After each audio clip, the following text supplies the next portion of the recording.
वो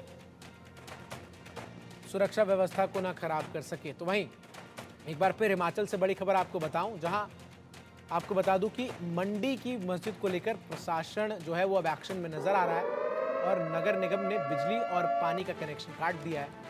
मस्जिद का 30 दिन के अंदर अवैध हिस्से जो है मस्जिद को उसको गिराने के आदेश दिए गए हैं।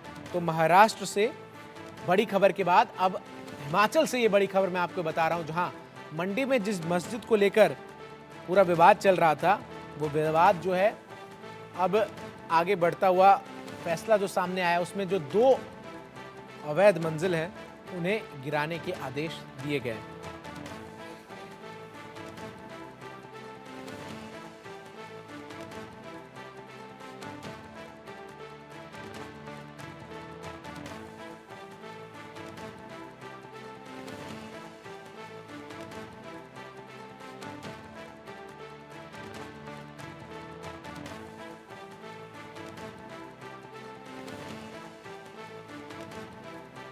तो मंडी से ये बड़ी खबर आपको बता रहे हैं, जहां आपको बताएं कि नगर निगम ने अवैध मस्जिद की बिजली और पानी कनेक्शन को काट दिया है। तो बड़ी खबर इस वक्त की मैं आपको बता रहा हूं।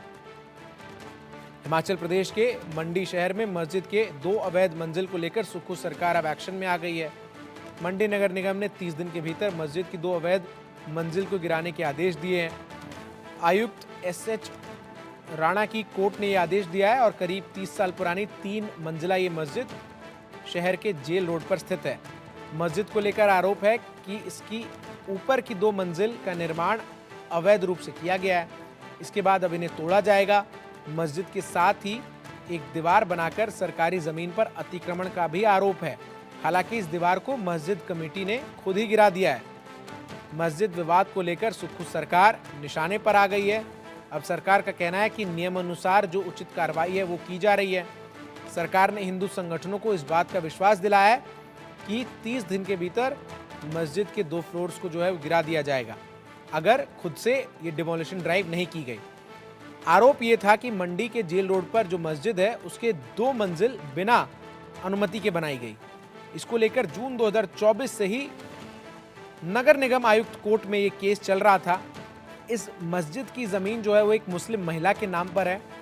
पहले आपको बता दूं कि केवल 1 मंजिल की ये मस्जिद थी, लेकिन इसी साल मार्च में इसके ऊपर के 2 मंजिलों का निर्माण जो है वो किया गया और उसके बाद नगर निगम ने जून में काम रोकने का नोटिस दे दिया था। जब जांच की गई तो ये सामने आया कि इस मस्जिद में कुछ ज़मीन जो है वो PWD की भी है और सड़क से लगी जो दीवार है वो भी अवैध रूप से बनाई गई थी, जिसके बाद स्थानीय लोगों को अवैध निर्माण और अतिक्रमण के अलावा इस मस्जिद से बाहर आकर रहने वाले लोगों पर भी एतराज है।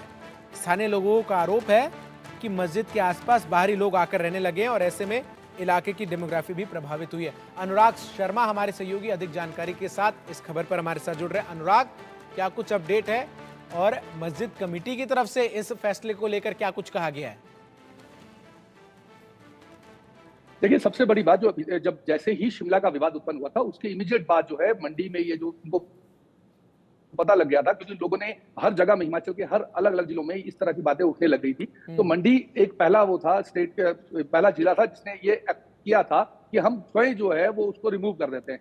परंतु जितने लगातार जिस तरह से बात चल रही थी, लगातार प्रशासन से हो रही थी, प्रशासन ने ये कह दिया था कि 30 दिन तक जो है वो 30 दिन में आप जो है अपना जितना भी अवैध निर्माण है उसको हटा दीजिए। तो पहले उन्होंने जो था वो रोड साइड की जो वॉल्स थी उसको हटाया। उसके बाद जो है अभी वो 2 मंजिल और ऊपर जो है वो इलीगल कंस्ट्रक्शन है, जिसको आम हिंदू समुदाय के लोग बोल रहे हैं, क्योंकि वहां पर सिर्फ 1 मंजिल मकान था, जिसको वो ये कह रहे थे कि ये अवैध निर्माण नहीं है, परंतु जो ऊपर की 2 मंजिलें हैं वो अवैध निर्माण है। तो अभी जब तक 30 दिनों तक जब तक वो नहीं हटाया जाता, जब तक रिमूव नहीं किया जाता, क्योंकि हिंदू संगठन हिंदू संगठनों का ये बड़ा ज्यादा प्रेशर जो था वो सरकार पे भी था और हर तरह के प्रशासनिक अमले पे भी था। तो उस वजह से अब जो है वो बिजली विभाग ने बिजली काट दी है और पानी की व्यवस्था उसकी काट दी है कि जब तक ये रेगुलर नहीं होगा, जितनी कंस्ट्रक्शन पहले थी उतनी नहीं होगी, तब तक जो है वो बिजली और पानी नहीं दिया जाएगा। जी, इसके अलावा इस पूरे मामले में हिंदू संगठनों की तरफ से आपत्ति जाहिर की गई थी, उसके बाद वो जो एक दीवार बनी हुई थी अवैध रूप से, उसको तो मस्जिद कमेटी ने खुद गिरा दिया था। लोग ये भी कह रहे हैं कि उस दीवार को गिराकर जो है, जी बताइए। बिल्कुल ऐसा नहीं है, केवल दीवार ही एक इलीगल कंस्ट्रक्शन में नहीं थी। अच्छा। उस मंजिल के ऊपर 2 मंजिल और मकान था जो इलीगल मकान था। नहीं, मैं ये कह रहा था जिसकी कि वजह से दीवार ये जो है सारा जो वो मामला जब था मस्जिद कमेटी के लोगों ने खुद गिरा दी, तो फिर हिंदू संगठनों की तरफ से कहा उसी समय गया था कि ये दीवार गिराकर केवल जो है ये दिखाने की कोशिश की जा रही है कि अवैध निर्माण जो है उसको ध्वस्त कर दिया गया है, बल्कि असली अवैध निर्माण मंदिर जो मस्जिद है उसके ऊपर के 2 मंजिल थे। बिल्कुल, ये बिल्कुल आप सही कह रहे हैं, क्योंकि कहीं न कहीं जो अवैध निर्माण है, और ये केवल वही नहीं है, आपने देखा होगा नेरवा में भी पिछले कल ऐसा मामला आया है, पांवटा में ऐसा मामला आया है, शिलाई में ऐसा मामला आया है, जोगिंद्रनगर में ऐसा मामला आया है, शिमला में ऐसा मामला आया है। हम आपको हिमाचल के अलग-अलग हिस्सों में इस तरह की कोई 100 जगह से हिंदू समुदाय के लोग हैं, जिन्होंने अब जो है वो खड़े हो गए हैं और इस तरह की जो है ये बात सामने आ रही है, जिसमें ये कहा जा रहा है कि ये जो लोग हैं इस तरह के अवैध निर्माण कर लेते हैं, कहीं मजार लगा लेते हैं, कहीं बिल्डिंग खड़ी कर देते हैं, इलीगल रूप से जो है वो कंस्ट्रक्शन कर दी जाती है। तो इस तरह की स्थितियां हैं जो जिसको लिए बहुत ज्यादा रोष जो था वो हिंदू संगठनों में था, और हिंदू संगठन जो है वो इस बात के लिए आज भी अड़े हुए हैं। लगातार हर जगह में जो है वो रोष प्रदर्शन जारी है। पिछले कल भी रोष प्रदर्शन हुआ, आज भी जो है वो शिलाई में आज रोष प्रदर्शन हो रहा है। तो इस तरह की जो बातें हैं वो हिमाचल के हर कोने से हमें देखने को मिल रही है। जी, 30 दिन के भीतर अगर जो मस्जिद कमेटी है, क्या वो इस बात को लेकर कोई जानकारी दे पाई है कि ऊपर के दोनों मंजिलों को खुद वो डिमोलिश करेगी या फिर वो इंतजार करेगी कि प्रशासन ही आकर उनको ध्वस्त करे? देखिए यही बात आपके पहले प्रश्न का जवाब है, जो आपने कहा कि लीपापोती करके जो है वो अपने अवैध निर्माण को हटाना दिखाना चाह रहे थे। वही बात है कि वो अगली हटाएंगे या नहीं, ये बातें हैं। जैसे हमने संजौली मामले में देखा, संजौली मामले में भी यही था कि शिमला में वो ये कह रहे थे कि ऊपर की अवैध निर्माण वाली 3 मंजिल जो है वो हटा देंगे, क्योंकि उनको ये पता लग गया था कि जिस तरह से उग्र प्रदर्शन पूरे हिमाचल में हो रहे हैं, अगर हमने इस उग्र प्रदर्शन को नहीं रोका या लोगों को शांत करने की कोशिश नहीं की, तो हो सकता है कि हमें 5 की 5 मंजिल जो है वो तोड़नी पड़ सकती है। ये स्थितियां हैं जिसकी वजह से कहीं न कहीं प्रशासन जो है अब पूरी तरह से मुस्तैद है और हर जगह में जो है वो स्ट्रिक्ट कार्रवाई की जा रही है।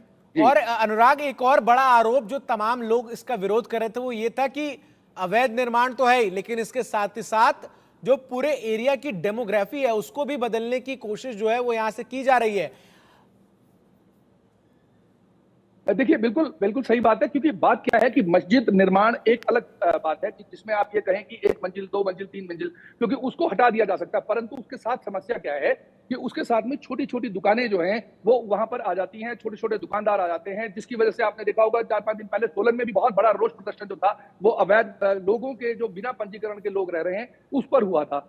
परंतु बात यह है कि अभी भी उन जितने प्रदर्शनकारी थे, उनके ऊपर जो है वो केस रजिस्टर कर दिए गए हैं। हालांकि इस बात को थोड़ा-सा सबसाइड करने की कोशिश की गई है कि भई किसी तरह से दोनों समुदाय में जो है वो शांति बहाल रहे, इसलिए वो जो है पुलिस कार्रवाई अभी लगातार जारी है।